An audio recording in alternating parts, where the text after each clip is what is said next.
The dining hall of Blackstone Keep was built to remind visitors of their place, vaulted stone arches clawing toward the ceiling, banners of conquered clans hanging like frozen screams, and a long obsidian table where the Alpha King's court dined beneath chandeliers made from crystal mined before recorded history. But no one noticed the architecture when the waitress spoke, because the moment her voice carried across the hall, time itself seemed to hesitate, the scrape of cutlery pausing mid-air.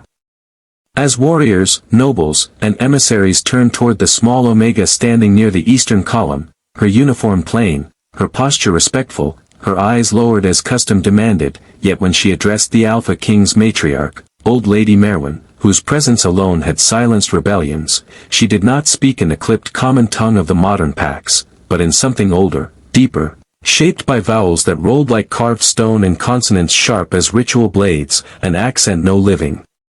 court scholar should have recognized, yet somehow everyone felt in their bones, because it was the high tongue of the first dens, a language spoken before the Alpha thrones were crowns and before Omegas were taught to bow, and Lady Merwin's hand trembled as her goblet slipped slightly, her pale eyes snapping to the girl with a shock that rippled through the hall faster than fear, faster than scent, and the Alpha King himself, Rowan Blackstone, undefeated, unmoved, lethal in stillness, slowly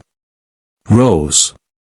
from his seat, his gaze cutting through the space between them as the waitress finished her sentence with a respectful incline of her head, unaware or unwilling to acknowledge the earthquake she had triggered, because no one alive should have been able to speak to the matriarch in that tongue unless they had been taught by the ancients themselves, and whispers broke out like sparks hitting dry timber, some courtiers standing, others frozen. As Lady Merwin finally spoke, her voice hoarse, answering not in common but in the same ancient cadence, testing, confirming, asking a question that had not been spoken aloud in over 3 centuries, and the Omega waitress answered without hesitation, her pronunciation flawless, her tone steady, and that was when the scent in the room changed, not desire, not submission, but recognition, something primal that made Alphas straighten and Omegas lift their heads involuntarily, because the girl was not reacting like someone performing, she was